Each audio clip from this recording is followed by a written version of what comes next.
आइए आज देखते हैं प्रश्नावली, यानी अपना एनसीईआरटी का बुक शुरू किए थे, वास्तविक संख्याएं चैप्टर 1 का प्रश्नावली 1.1 का सवाल। इसको सॉल्व करेंगे बारी बारी से। इसमें पहला सवाल था, निम्नलिखित संख्याओं का एचसीएफ ज्ञात करने के लिए यूक्लिड विभाजन एल्गोरिथम का प्रयोग कीजिए। और इसमें इधर 3 सवाल दिया हुआ है। आइए एक एक करके सॉल्व करते हैं तीनों।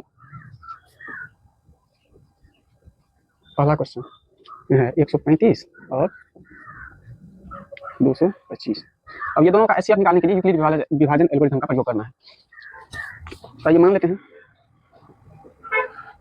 कि ए बराबर बड़ी संख्या मान लेते हैं 225 तथा बी बराबर 135। अब यूक्लिड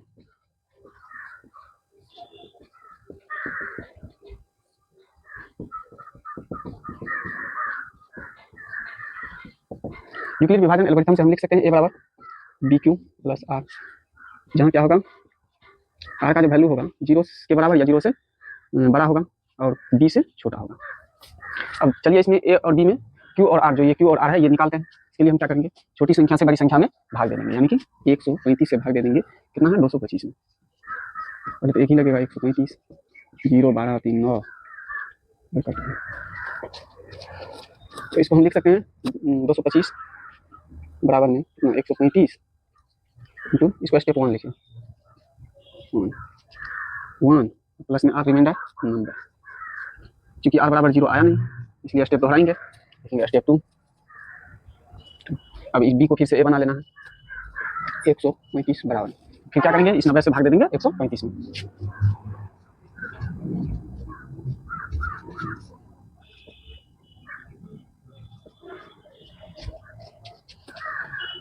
हो जाएगा 90 इंटू 1 प्लस में 45।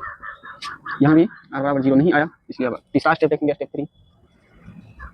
अब फिर इस बी को ए बना लेंगे 90 बराबर में। अब इस 45 जो बचा 45 से भाग दे देंगे, 45 से भाग दे देंगे 90, तो यहाँ पे 0 आ गया, रिमाइंडर 0 आ गया। तो इसको लिखेंगे 45 इंटू 2 प्लस में 0। क्योंकि आर बराबर यहाँ पे 0 आ गया इसलिए यहाँ पे प्रोसेस खत्म हो जाता है। तो लिखेंगे लास्ट भाजक क्या था 45, इसीलिए एच सी एफ बराबर में क्या आ जाएगा 45, यही आंसर हो जाएगा। अगला दूसरा नंबर का सवाल है, माना सॉल्यूशन, माना कि ए बराबर बड़ी संख्या मान लीजिए 38,220 तथा बी बराबर छोटी संख्या 196। अब यूक्लिड विभाजन एल्गोरिथम से हम लोग क्या लिख सकते हैं, ए बराबर में बी क्यू प्लस में आर, जहाँ क्या होगा आर का जो वैल्यू होगा 0 के बराबर या 0 से बड़ा होगा लेकिन बी से छोटा होगा। चलिए अब इसके लिए फिर क्यू और आर निकालते हैं। फिर यहाँ पे छोटी संख्या से बड़ी संख्या में भाग दे देंगे 196 से, 12 से 6 5 से 2 और 9 से लगेगा 9 से लगेगा 54 9 54 9 81 और 86 8 9 8 12 से 8 15 से 9 कैंसिल हो जाएगा, ओके जी लग जाएगा 30 35 45 48 48 4 4 ये पूरा कैंसिल हो जा रहा है। यहाँ पे लिखेंगे 38,220 बराबर में क्या आया है 196 गुना में कितना 195 प्लस में 0। क्योंकि आर बराबर यहाँ पे आर बराबर 0 आ गया है इसीलिए लिखेंगे, इसीलिए एच सी एफ जो होगा यही 196 ही हो जाएगा 196, यही आंसर हो जाएगा। एक ही बार में 0 आ गया है इसलिए यही हो जाएगा। अब तीसरा नंबर का निकालते हैं सॉल्यूशन, कितना है 8 6 7 और 2 2 5 का। माना कि ए बराबर 8 6 7 बड़ी संख्या तथा बी बराबर 2 2 5। अब यूक्लिड विभाजन एल्गोरिथम से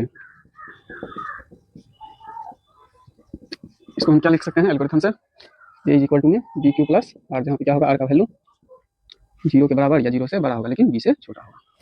आइए अब इसके लिए क्यू आर निकालते हैं 225 से।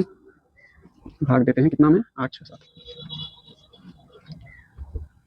25 675 3 से लगेगा 675 7 5 2 16 में 7 गया 9 7 में 6 गया 192 इसको लिख सकते हैं कितना 8 6 7 इज इक्वल टू में कितना 225 गुना में 3 प्लस में कितना रिमाइंडर 192 चूंकि r बराबर 0 है नहीं इसलिए स्टेप 2 पे जाएंगे इसको स्टेप 1 अब स्टेप 2 फिर क्या करेंगे 192 से 225 में दे देंगे 2 2 5 1 9 2 3 12 9 3 इसको b को a बना लेंगे 2 2 5 बराबर में 192 इंटू a प्लस में 33 यहाँ भी है r बराबर 0 नहीं आया अगला स्टेप इस 33 से भाग दे देंगे 192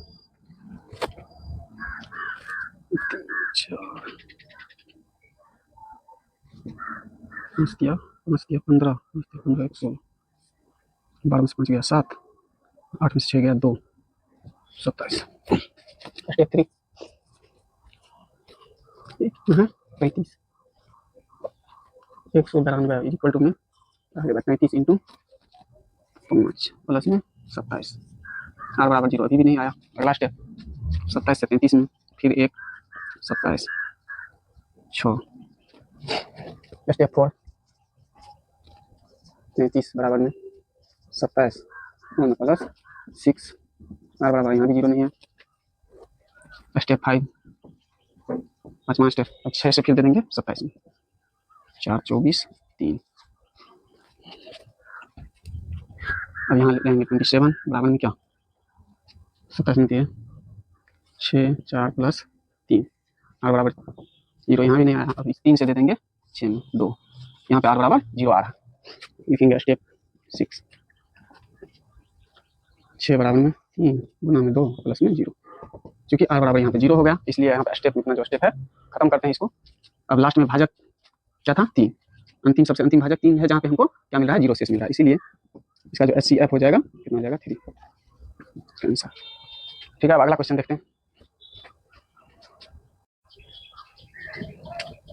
अगला क्वेश्चन है दर्शाइए कि कोई भी धनात्मक विषम पूर्णांक 6q + 1 या 6q + 3 या 6q + 5 के रूप का होता है जहाँ q एक कोई भी पूर्णांक है ये सॉल्व करते हैं माना कि a कोई धनात्मक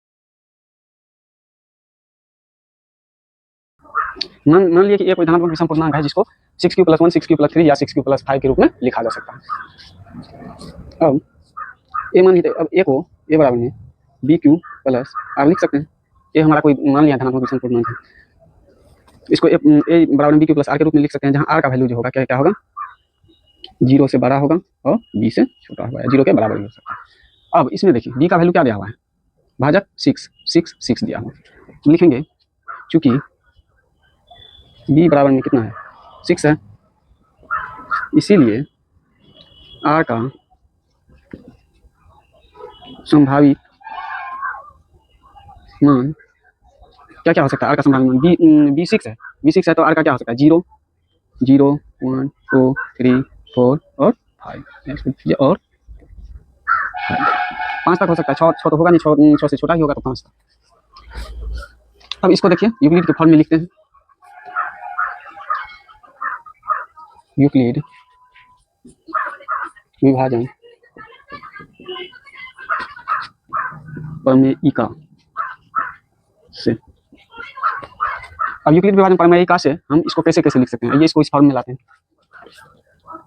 ए बराबर में पहला वैल्यू r का 0 है तो b का वैल्यू है 6q प्लस r का वैल्यू 0 या इसको हम कितना लिख सकते हैं ए बराबर में 6q लिख सकते हैं दूसरा 6q + 1 तीसरा 6q + 2 चौथा 6 क्यू प्लस 3, अगला 6 क्यू प्लस 4 और 6 क्यू प्लस 5।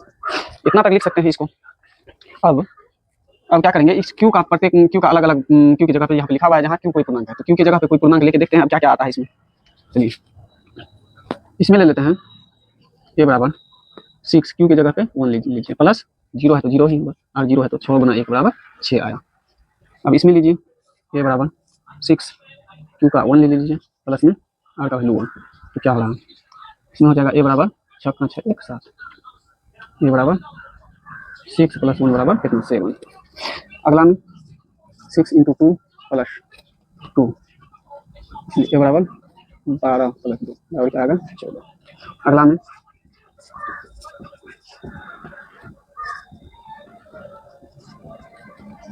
21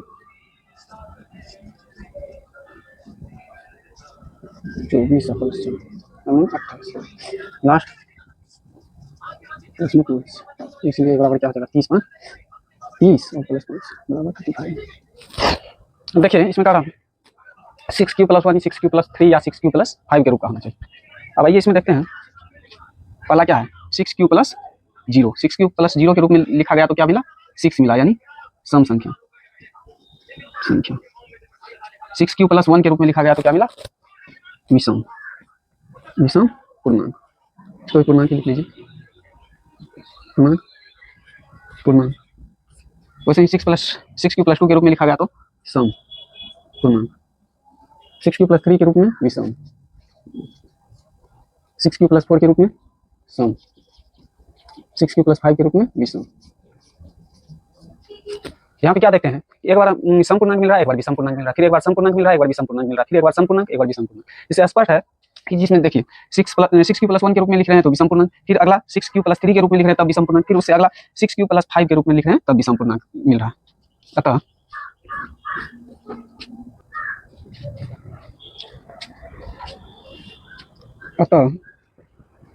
हम कह सकते हैं कि किसी भी धनात्मक विषम पूर्णांक को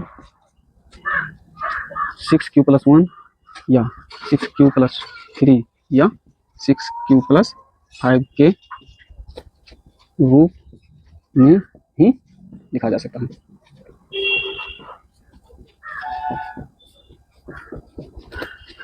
क्योंकि अगर 6 क्यू प्लस 1 की जगह पे 1 की जगह पे 2 लेते हैं तो क्या होता है सम पूर्णांक मिल रहा है, फिर 2 के बाद 3 के बाद 4 पे आते हैं, 4 पे आते हैं फिर सम पूर्णांक मिल रहा है, फिर 5 6 पे जाएंगे तो सम पूर्णांक, यानी कि एक में सम पूर्णांक मिल रहा है, एक में विषम पूर्णांक। तो विषम पूर्णांक मिल किस में रहा है 6 Q plus 1 6 Q plus 3 6 Q plus 5 वाला जो है इस समय हमको विषम पूर्णांक मिल रहा है। इसलिए हम कह सकते हैं कि किसी भी धनात्मक विषम पूर्णांक को 6 क्यू प्लस 1 या 6 क्यू प्लस 3 या 6 क्यू प्लस 5 के रूप में ही लिखा जा सकता है। ठीक है, अब अगला क्वेश्चन देखते हैं। इस क्वेश्चन में कह रहा है किसी परेड में 616 सदस्यों वाली एक सेना आर्मी की टुकड़ी को 32 सदस्यों वाले एक आर्मी इंडियन के पीछे मार्च करना है। दोनों समूहों को समान संख्या वाले स्तंभों में मार्च करना है। उसके बाद कह रहा है उन स्तंभों की अधिकतम संख्या क्या है जिसमें वे मार्च कर सकते हैं।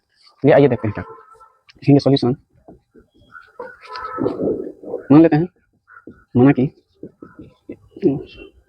ए बराबर कितना 616 तथा बी बराबर 32। अब यूक्लिड विभाजन प्रमेयिका से हम इसको क्या लिख सकते हैं, ए बराबर में बी क्यू प्लस में आर, जहाँ पे क्या होगा आर का वैल्यू जो होगा 0 के बराबर या 0 से बड़ा होगा लेकिन बी से छोटा होगा। इसलिए अब देखिए ए बराबर स्टेप 1 लिखते हैं, स्टेप 1 616 बराबर में कितना है 32 इंटू क्यू।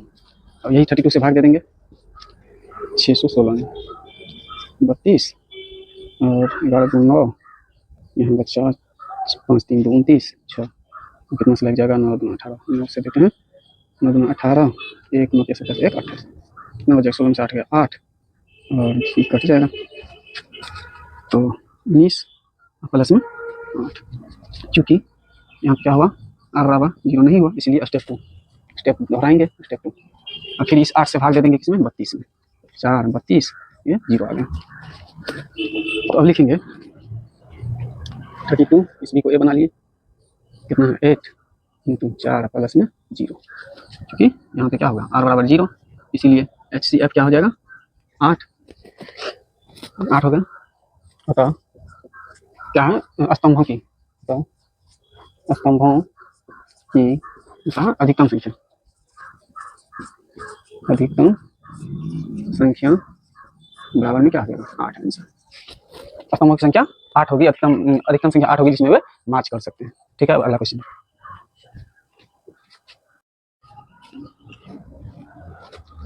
अगला सवाल है यूक्लिड विभाजन प्रमेयिका का प्रयोग करते हुए दर्शाइए कि किसी धनात्मक पूर्णांक का वर्ग किसी पूर्णांक m के लिए 3m या 3m+1 के रूप का होता है। इससे पहले हम लोग बनाए उसमें ये वर्ग नहीं था, इसमें क्या लगा दिया गया है वर्ग का। आइए इसको देखते हैं, सॉल्व करते हैं।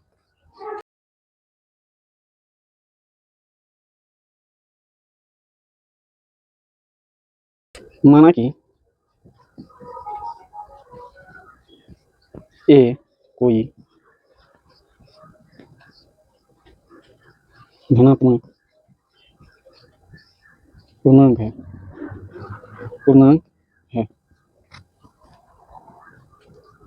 जिसे हम क्या है उसका 3m या 3m+1 के रूप में लिख सकते हैं।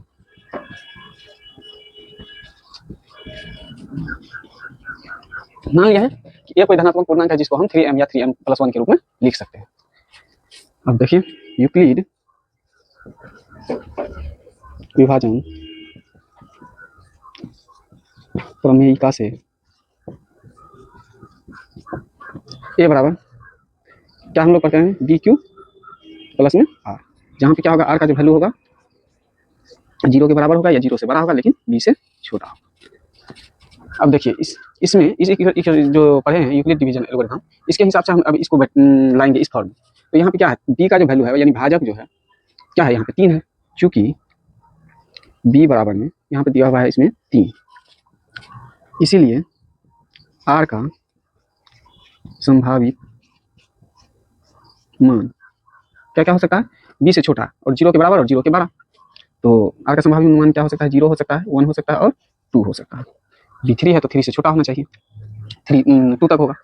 अब देखिए अब क्या करेंगे या अब A बराबर में मान लीजिए A ही धनात्मक पूर्णांक है, तो अब इसको इस रूप में लिखना है। तो पहला मान R का पहला मान 0 के लिए देखिए इसको कितना है B का मान 3 इंटू गुना में Q 3Q और प्लस में 0, तो बराबर ये क्या हो जाएगा A का A 0 यहाँ पे है तो 3 गुना Q यानी A बराबर में 3Q हो जाएगा। अब अगले के लिए R का वैल्यू 1 के लिए A बराबर 3 इंटू Q प्लस में 1, तो ये हो जाएगा A बराबर में 3Q प्लस 1, A बराबर 3Q प्लस 2, ये हो जाएगा A बराबर 3Q प्लस 2। अब ये 3 मिल रहा है हमको, एक 3 तरह से मिल रहा है, एक के प्रत्येक R के प्रत्येक एक में हम R का वैल्यू 0 रखें, दूसरे में R का वैल्यू 1 रखें, तीसरे में R का वैल्यू 2 रखें, तो यहाँ पे हमको इतना प्राप्त हो रहा है। अब प्रत्येक के लिए देखिए क्या क्या करना है। अब पहले देखिए A बराबर 3Q लेते हैं, A बराबर 3Q लेते हैं। कह रहा है धनात्मक पूर्णांक का वर्ग, तो अब धनात्मक पूर्णांक हम लोग क्या माने हैं A माने हैं, तो A का वर्ग कर दीजिए, इधर वर्ग कर दिए तो इधर भी वर्ग कर दीजिए, तब ये क्या हो जाएगा A² बराबर में 3 इंटू Q², इतना लिख सकते हैं। इसको 9Q² भी लिख सकते हैं, लेकिन 3 और 3Q² लिखे। क्यों लिखा है क्योंकि इसमें से एक 3 को हमको बाहर लेके आना है। अब जैसे यहाँ पे दिया हुआ इसी फॉर्म में लाना है, ध्यान हमेशा रखिए कि जो दिया हुआ उसी फॉर्म में लाना है, इसीलिए इसको 3 इंटू 3 के फॉर्म में लिखे। तो अब इसको क्या कर सकते हैं, एक 3 कॉमन ले लेंगे तो आगे क्या बच जाएगा 3Q², इतना बच गया। अब मान लेते हैं माना कि 3Q² बराबर में m।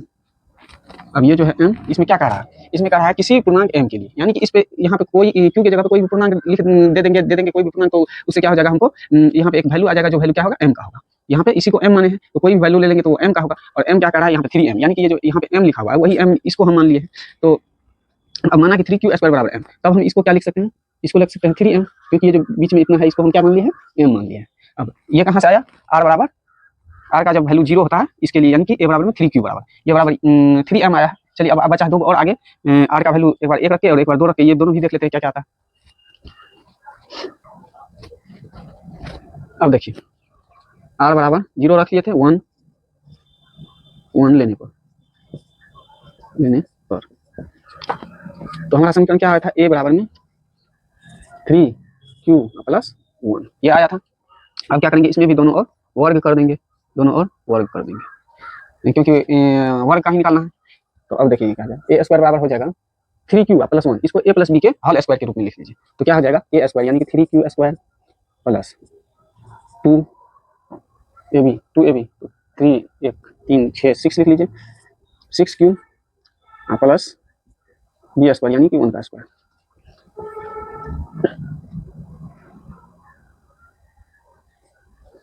या बराबर में। अब देखिए इसमें से, फिर इसमें से 3 कॉमन निकाल लेना है। तो इसमें से अगर हम 3 कॉमन निकालेंगे तो 3 3 9, इसमें क्या बच जाएगा 3q, इसमें 3q का टोटल का स्क्वायर है। अब इसमें से सिर्फ 3 ये 3 रह गया, इसको इसे लिख लीजिए 3 × q स्क्वायर प्लस इसमें से भी 3 कॉमन ले लीजिए, तो क्या हो जाएगा 2q प्लस में इस 1 को बाहर ले लेते हैं। अब देखिए क्या मिला, अब यहाँ से यहाँ तक जो ये वैल्यू है बीच में, इसको मान लीजिए m, तब क्या होगा 3m प्लस 1। अब यहाँ से यहाँ जो बीच में आया है, इसी में हम q की जगह पे कोई सा भी वैल्यू रख लेंगे, तो क्या हो जाएगा, इसमें बीच में m का वैल्यू निकल के आ जाएगा। ये यहाँ पे जो ये 1 का स्क्वायर था, उसको हम क्या किया है, उसको बाहर में लिए। तो अगला से क्या हुआ, अगर हम r बराबर में क्या लेते हैं, 1 लेते हैं, तो हमको क्या मिलता है 3m प्लस 1 मिल रहा है। अब देखिए r बराबर 2 लेने पर, अब देखिए r बराबर 2 लेने पर क्या होता है, इसके लिए क्या आया था, a बराबर में 3q प्लस 2। अब दोनों और इसमें भी स्क्वायर कर देना है, इसमें भी स्क्वायर, अब दोनों और वर्ग करने पर ए स्क्वायर बराबर ए स्क्वायर 9 क्यू स्क्वायर प्लस में 6 में 12 क्यू प्लस में 2 में 4। अब देखिए इसमें से 3 कॉमन निकाल लीजिए। तो यहाँ पर देखिए, या इसको 3 × 3q square plus 3 × 4q plus 3 × 1 plus 1, इसको इतना लिख सकते हैं 3 × 3 3 9q square 12 3 × 4 12q plus 3 × 1 plus 4 4। ठीक है, अब इसमें से देखिए, इसमें से हमको 3 कॉमन निकाल लेना है, तो 3 बाहर ले लेंगे, उसके बाद क्या बचेगा, तो बच जाएगा ये और ये। तो 3q स्क्वायर प्लस में 4q प्लस नहीं 1, इस 1 को बाहर ही निकाल लेंगे क्योंकि हमको इस फॉर्म में लिखाना है, इसलिए 1 को बाहर ही निकालें। अब देखिए, अब यहाँ से यहाँ तक जो आया 3q स्क्वायर प्लस 4q, इसको मान लेते हैं m। तो इसको क्या लिख सकते हैं, अगर ये पूरा जो यहाँ से यहाँ तक कोष्ठ के अंदर है, इसको हम m मान लिया है, तो इसको फिर से हम क्या लिख सकते हैं 3m, कोष्ठ के बाहर फिर से प्लस 1 है। अब इसके r के वैल्यू के लिए जो भी लेंगे, तो उसके लिए हमको क्या मिला, एक तो पहले यहाँ भी यही मिला 3m प्लस 1, यहाँ भी क्या मिल रहा है 3m प्लस 1, दोनों जगह यही मिला है। और r बराबर 0 लेने पे क्या मिला, r बराबर 0 लेने पर मिला था हमको 3m। यही प्रूव करना, यही दिखाना था। अतः इसको हम क्या कर सकते हैं, अतः हम कह सकते हैं कि किसी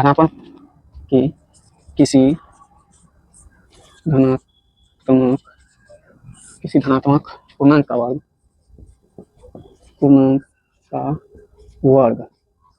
किसी धनात्मक पूर्णांक का वर्ग किसी पूर्णांक m के लिए, किसी पूर्णांक m के लिए 3m या 3m प्लस 1 के रूप का होता है। बस यही दिखाना था इसमें। देखिए यहाँ पे m का रहा है, m किसी पूर्णांक m के लिए। अब इसमें भी जो पहले किए थे उसमें और इसमें यहाँ पे भी, इसमें अगर q की जगह पे कोई भी हम पूर्णांक लेंगे तो क्या आएगा, m का वैल्यू आ जाएगा। इसमें भी हम q की जगह पे एक कोई पूर्णांक ले लेंगे तो क्या आ जाएगा, m का वैल्यू आ जाएगा। इधर भी स्क्वायर है, इधर स्क्वायर लेके दोनों बगल दोनों साइड करवे किए थे। ठीक है, अगला क्वेश्चन देखते हैं। लास्ट क्वेश्चन है इस प्रश्नावली का, यूक्लिड विभाजन प्रमेयिका का प्रयोग करके दर्शाइए कि किसी धनात्मक पूर्णांक का घन। इससे पहले हम लोग स्क्वायर वाला कर चुके हैं, इस बार देखिए घन वाला 9m या 9m प्लस 1 या 9m प्लस 8 के रूप का होता है। आइए देखते हैं इसको कैसे सॉल्व करेंगे। मान लेते हैं, माना कि ए कोई धनात्मक पूर्णांक है जिसे हम किस रूप में लिख सकते हैं, 9m या 9m प्लस 1 या 9m प्लस 8 के रूप में लिख सकते हैं। लिख सकते हैं। मान लीजिए एक कोई धनात्मक पूर्णांक है जिसको हम 9m या 9m+8 के रूप में लिख सकते हैं। अब यूक्लिड विभाजन प्रमेयिका से हमको इस ए को बी क्यू प्लस आर के रूप में लिख सकते हैं, जहाँ पे क्या होगा, आर का वैल्यू क्या होगा, 0 के बराबर और 0 से बड़ा होगा और बी से छोटा होगा। अब देखिए इसमें देखिए 999 यानी बी का जो वैल्यू है इसमें क्या है 9। अब इसीलिए लिखेंगे चूंकि बी बराबर में कितना है 9 है, इसीलिए आर का संभावित मान क्या क्या हो सकता है, या तो 0 होगा, 1 होगा, 2 होगा, यही करते करते कहाँ तक हो जाएगा 8 तक, क्योंकि बी 9 है तो 9 से छोटा होगा तो 8 तक हो जाएगा, बी का वैल्यू 8 तक हो सकता है। अब देखिए इसको अगर हम यूक्लिड के फॉर्म में लाएंगे तो क्या होगा, प्रत्येक आर के वैल्यू के लिए 0 से लेके 8 तक अगर दे के लिखते हैं तो क्या हो जाएगा, ए बराबर में 9 और क्यू का वैल्यू 0 नहीं, क्यू तो क्यू है, ये आर का वैल्यू 0, क्या हो जाएगा 9 क्यू। आर का वैल्यू 1 रखने पर, आर की जगह पे 1 रखने पर 9 क्यू प्लस 1 बराबर, ये तो 9 क्यू प्लस 1 ही होगा, 9 क्यू प्लस 2 बराबर 9 क्यू प्लस 2। ऐसे ही करते करते ये कहाँ आ जाएगा, ए बराबर 9 क्यू प्लस 8 तक आ जाएगा, यहाँ तक आ जाएगा। इसको लिखेंगे यहाँ 8 तक लेके तो कहाँ तक आ जाएगा, ये भी 2 लिया, 3 लेंगे, 4 लेंगे, 5 लेंगे, 6 7 8 तक लेंगे तो ये इससे भी ये आते जाएगा 9 क्यू प्लस 8 तक आ जाएगा। अब आइए इसको आगे देखते हैं क्या करना है।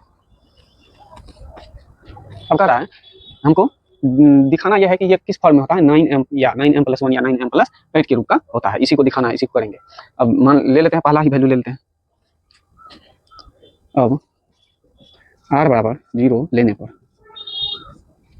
देखिए क्या होता है, 0 लेते हैं तो ए बराबर क्या होता है 9q हो जाता है। अब कह रहा है दोनों ये कह रहा है धनात्मक पूर्णांक घन के लिए है तो दोनों साइड क्या करेंगे, घन लगा देंगे, q कर देंगे। तो अब देखिए ये क्या हो जाएगा, ये हो जाएगा a क्यू बराबर 9 गुना 9 गुना 9 क्यू का क्यू, तो ये इसको ऐसे लिख लीजिए 9 गुना 2 गुना को एक साथ गुना करेंगे तो 81 या क्यू का ये हो जाएगा। ये हो जाएगा 9 इसलिए लिखे हैं क्योंकि हमको इस 9 वाला फॉर्म में लेके आना है। अब माना कि यहाँ पे क्या है, इसको यानी कि 81 क्यू का क्यू बराबर में m मान लेते हैं। तब इसको क्या कैसे लिखते हैं, तब ये बराबर में क्या हो जाएगा 9m। अब देखिए इसमें क्यू यहाँ पे है, क्यू के जगह पे कोई भी हम पूर्णांक ले लेंगे, यहाँ पे क्यू की जगह पे कोई भी पूर्णांक ले लेंगे तो ये m का वैल्यू आ जाएगा, क्योंकि इसको यहाँ पे 81 है, क्यू है, कुछ भी वैल्यू लेंगे, 1 लेंगे तो 1 का क्यू करके निकालेंगे, 2 लेंगे 2 का क्यू करके निकाल लेंगे, इधर 81 है गुना करके कोई भी वैल्यू ले सकते हैं क्यू का, निकाल लेंगे तो उससे हमारा क्या हो जाएगा m हो जाएगा, तो बस फिर इधर 9 है, m है, 9m मल्टीप्लाई करके ये a का वैल्यू आ जाएगा। और ए को हम लोग क्या माने हैं यहाँ पे ये कोई धनात्मक पूर्णांक है, इसी को हम 9m या 9m+1 या 9m+8 के रूप में लिख रहे हैं। अगला देखते हैं, अब r बराबर 0 लिए थे अभी और देखते हैं r बराबर 1 लेके देखते हैं क्या आता है।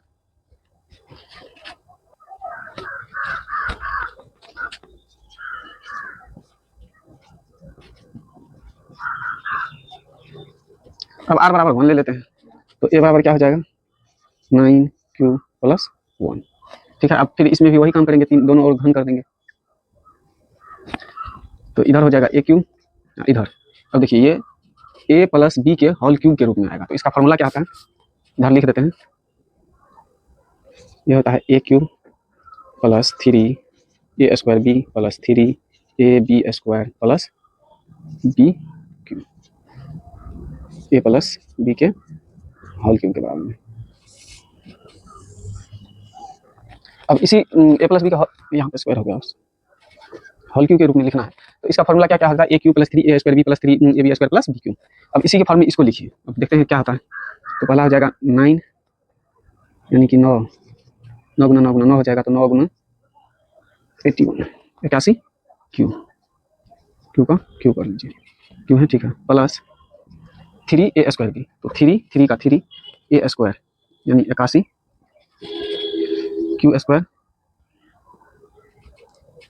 और b तो 1 है, उसके बाद फिर plus 3 into a 9 Q b² 1 का स्क्वायर प्लस इधर क्या है b क्यू, तो 1 का क्यूब कर देंगे। अब यहाँ जो ये है इसको अगर इस फॉर्म में लिखते हैं तो इतना आता है, इसको और थोड़ा सा अब देखिए इसको यानी कि इसको इस फॉर्म में लेके लिख के यहाँ तक पहुँचे हम लोग। अब देखिए आगे क्या करते हैं 9 × 81 क्यू का क्यू प्लस इसमें से दो 9 दो है तो एक 9 बाहर ले जाएंगे तो बचेगा एक 9 तो एक 9 को 3 को गुना करेंगे तो क्या हो जाएगा 9 × 27 27 क्यू का स्क्वायर। एक से गुना करेंगे तो एक ही हो जाएगा प्लस 3 × 27 क्यू एक से गुना करेंगे तो एक ही हो जाएगा प्लस 1 एक का क्यूब एक। देखिए अब क्या करेंगे इसमें से 9 कॉमन निकाल लीजिए 9 कॉमन निकाल लेते हैं तब क्या बचेगा 81 क्यू का क्यू प्लस 27 क्यू स्क्वायर। इसमें से भी ये वाला 9 बाहर निकालिए इसमें से ये 9 वाला 9 बाहर निकालिए और इसमें से भी एक 9 बाहर निकाल लीजिए प्लस तो 9 × 27 तो 3 क्यू प्लस में 1 हो जाएगा। इस 1 को बाहर रख लीजिए। अब माना कि 81 क्यू का Q plus 27 Q square plus 3 Q बराबर m यानी कि इसके अंदर जो है ये इस टोटल को हम मान लेते हैं m है। इसको अगर m मान लेते हैं इसमें अब क्यू की जगह पे कोई भी पूर्णांक ले लेंगे तो इस टोटल का वैल्यू आ जाएगा। तो इसी को मान लिया m तो m का वैल्यू आ जाएगा। तो अब देखिए तब क्या लिख सकते हैं तब a बराबर क्या लिख सकते हैं इस a के क्यूब बराबर में क्या आ जाएगा इधर यहाँ पे 9 है तो 9 और इसको m मान लिया है तो m और प्लस में एक बाहर में है तो 1। अब देखिए r की जगह पे एक लेने पे क्या प्राप्त हुआ हमको 9m + 1 9m + 1। अब हमको ये मिल चुका है ये मिल चुका है। अब अगला वैल्यू r की जगह पे 2 रख के देखते हैं ये प्राप्त होता है कि नहीं होता।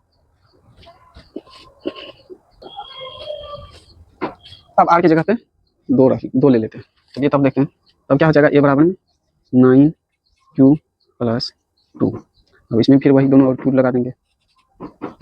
अब इसको क्या लिख सकते हैं आप फिर इसको इस फॉर्म में लिखिए तो 9 है तो 9 × 81 क्यू का क्यू। ये जो क्यू लिख रहे हैं सिर्फ क्यू पे है ये 81 पे नहीं है क्योंकि ये एक बार कर चुके हैं दोनों का है मतलब यहाँ इस हिसाब से दोनों पे होगा। एक को इधर जो अंक का वाला है उसको बाहर कर लिए हैं सिर्फ ये क्यू के ऊपर में है 3 + 3 ये कितना है 9 क्यू का स्क्वायर और बी कितना है 2 × 2 + 3 ये कितना है 9q इंटू बी कितना है 2 का स्क्वायर प्लस में 2 का क्यूब। ये इसको और देखिए अब इसको और आगे करते हैं 9 × 81 क्यू का क्यूब प्लस 2 है तो एक बार लेंगे तो 1 9 9 18 54 यानी 1 9 ले लिए तो 9 × 7 54 इंटू 54 क्यू का स्क्वायर प्लस में 3 4 12 9 × 12 क्यू प्लस 8। अब देखिए इसमें से 9 कॉमन ले लीजिए तब क्या हो जाएगा 81 क्यू का क्यू प्लस ये 9 भी कॉमन निकल जाएगा तो 54 क्यू स्क्वायर प्लस ये 9 भी कॉमन आ जाएगा तो 12 क्यू इसको 8 को बाहर में रख लीजिए प्लस 8 क्योंकि हमको पहुंचना कहाँ है 8 के पास ही पहुंचना है 9m + 8।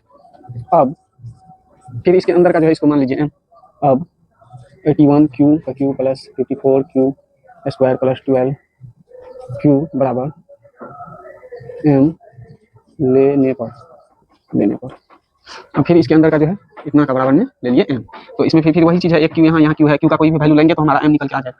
तब हम क्या लिख सकते हैं एक क्यू बराबर क्या लिख सकते हैं एक 9 यहाँ पे है 9 और इस टोटल को ले लिए m प्लस में क्या है 8। तो यहाँ से भी हमको क्या मिल गया ए क्यू बराबर में 9m + 8 9m + 8। अब 3 बार अलग अलग लेके देखिए एक बार ये आया यानी कि r बराबर 0 के लिए 9m आ रहा है r बराबर 1 के लिए 9m + 1 आ रहा है r बराबर 2 के लिए 9m + 8 आ रहा है। तो अतः हम कह सकते हैं कि कोई किसी धनात्मक पूर्णांक का धनात्मक पूर्णांक का घन किस रूप का होता है 9m या 9m + 1 या 9m + 8 9m + 8 के रूप का होता है। यही दिखाना था आ गया। ठीक है अभी स्टार्टिंग है वीडियो में थोड़ा बाहर में रोड है थोड़ा आवाज आ जाता है इसके लिए सॉरी। देखते रहिए वीडियो अच्छा लगता है तो।